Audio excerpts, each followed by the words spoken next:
Guna menekan kenaikan harga minyak goreng di pasaran, pemerintah pusat berjanji akan menjual 1,2 miliar liter minyak goreng dengan harga berkisar Rp40.000 per liter.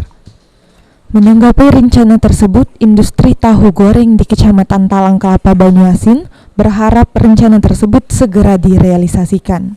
Pasalnya, harga minyak goreng curah yang digunakan industri tahu terus mengalami kenaikan. Terakhir, Rajab, salah satu pembuat tahu goreng di Kelurahan Sukajadi, mengaku membeli minyak goreng curah senilai Rp19.700. Harga tersebut naik Rp200 dibanding 4 hari lalu.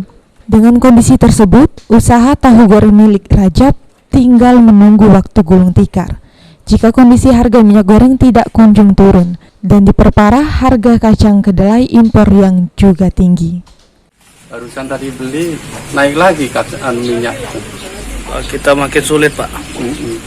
Ya, ini bagaimana? Tahu ini mau dinaikkan, kemarin sudah naik, dinaikkan pelanggan kayak yang susah jualnya itu kan. Oke. Agak susah juga nih kan, harus seragam lah istilahnya dengan pengrajin tahu lain, nggak bisa menaikkan.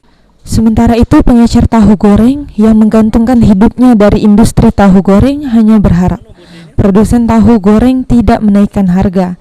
Jika menaikkan harga tidak terelakkan, tak anyal dirinya akan banyak kehilangan pembeli. Goreng kan naik, Pak ya. Dari tempat produksi tahu goreng menaikkan harga juga nggak, Pak? Selama ini belum, Pak. Belum, Pak ya. Satu biji berapa Bapak ngambil di sini? 300 Bapak jual? Setengah, kadang 500 kan. 500.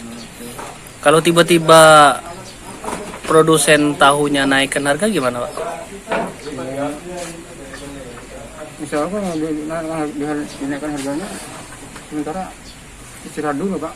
Istirahat dulu, Pak ya. Dengan adanya rencana penjualan minyak goreng sebanyak 1,2 miliar liter dengan harga Rp14.000 per liter, memberikan angin segar bagi industri rumahan yang menggantungkan produksinya dengan minyak goreng. Sulaiman, PAL TV.